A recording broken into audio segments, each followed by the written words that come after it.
Hey guys, it's Krishanti with Krishanti.com, bringing you weekly videos about psychic development and spiritual and personal growth. And this video is part 6 in a 7-part series about how to clear and balance your chakras on your own at home. And we are now at the third eye center, which is one of my favorite chakras.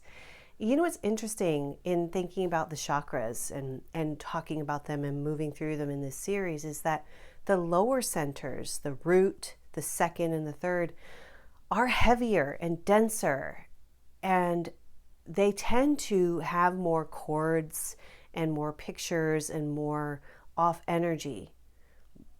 As we move up into the heart chakra and the throat and the third eye, those tend to be a little bit lighter, especially the third eye and the crown, a lot less interference in these chakras. I would say most especially the heart always, when I see it, it's pretty strong and there's just little things we need to fix.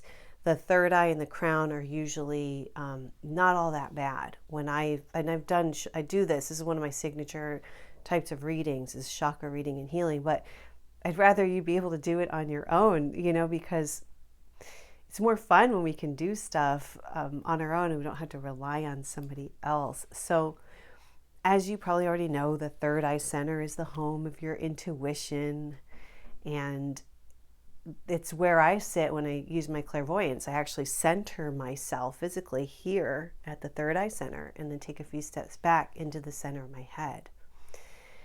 And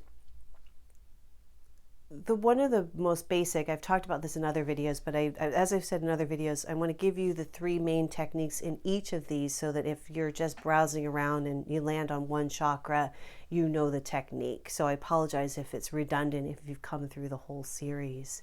But these are the 3 very easy, most basic techniques that I've had success with. So the first one is to imagine like here that you're opening up the chakra. I'm kind of laughing because it's so little up here, the third eye chakra. The other ones feel bigger, but that's just my imagination. But you imagine you're opening it like counterclockwise, and then if you want to have a grounding cord at the back of your head, if you're lying face down, you have it going that way. Imagine you're just draining any unwanted energy out, just draining it out of that chakra. And then when you're done, you fill it with the most brilliant light. This one is typically a dark blue, indigo color. So rich dark blue. So just you can cycle spinning dark blue light in. You can bring in like just the brightest light of God in there. Just fill it with light. And when you're done, just close it up and you're good to go.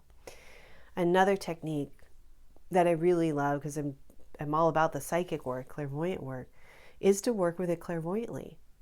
And I have a free meditation on my website, the grounding, centering, and running your own energy meditation, that does just that. It gets you primed up to do psychic work. And when you're doing this, you want to meditate first, really quiet your mind, and then just look at that chakra. And you might notice maybe it's small, or maybe it's not blue at all. It's like a muddy color, or maybe you just feel like there's debris in there. Even, the more abstract the imagery is that you get, the better. That means you're onto something. The psychic stuff doesn't always make sense. That's why it's hard for people to accept that it's legit, but it's not analytical. It's more creative and imaginative. So anything that you get that looks off, you want to either ground it out with a grounding cord, or explode it, blow it up, or work with that picture to clean it up. I was working with an intuitive client once a long time ago, and in her third eye chakra, she was like in a house. She was cleaning the house, but it didn't feel like the kind of place she wanted to be in, and it didn't feel like her.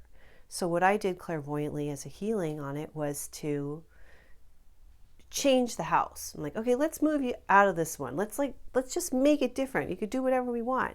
I created a really special space, and she was not like cleaning it like Cinderella. She was owning it.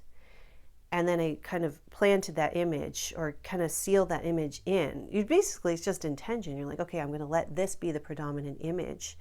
You watch it for a minute. It's like, okay, this is staying. This is great. And then you just fill it with light and you're good to go. It's very, very basic, but very powerful.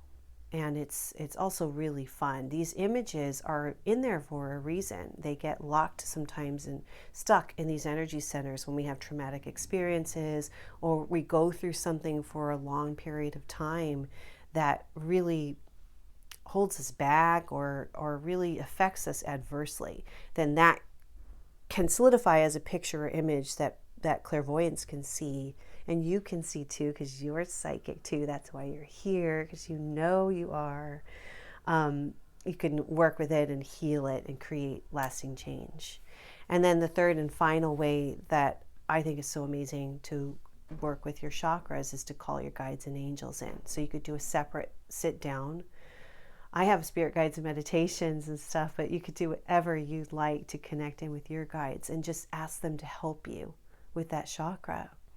And as I've said in other videos in this series, I work with a lot of psychic students. I train people how to be psychic. And one of the first exercises we always do is to connect them to their guides.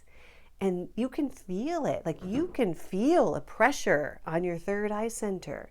You can feel light coming in. You can see things if you are open to that and you're visual. You can see with your eyes closed, like them working on you. It's remarkable. And once you have that connection with them, you want to keep it like for the rest of your life, because it's, like I said, it's unbelievable. And that's the basic thing with a third eye. And the way, I don't remember if I said this or not, so I apologize, but one of the ways that you can know your third eye is off is that maybe you don't trust your intuition. Maybe you're feeling like you don't trust yourself in a lot of ways, like at all. Or maybe you are clairvoyant and your pictures aren't as sharp as you'd like them to be. I'm sorry, I don't want to plug like crazy all the time here, but I do have to tell you, I do channeling work.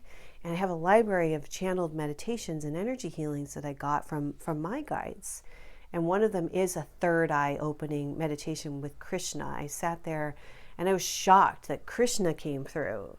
And then I read later in the Bhagavad Gita that he is specifically, works with a third eye. So that was amazing. In my experience, I'm also just saying this so you can see how it worked for me. I could feel the pressure on my third eye when he was giving me this download. I really, really felt it. And you'll feel that too with your guides. But before I go, I would love to know what your experiences are with your third eye center.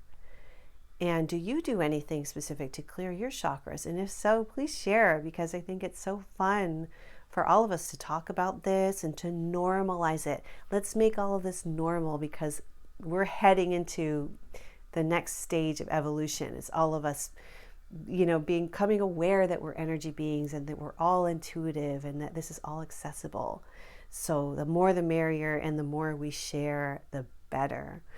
And that's it for this week. I'll see you next time. Thank you.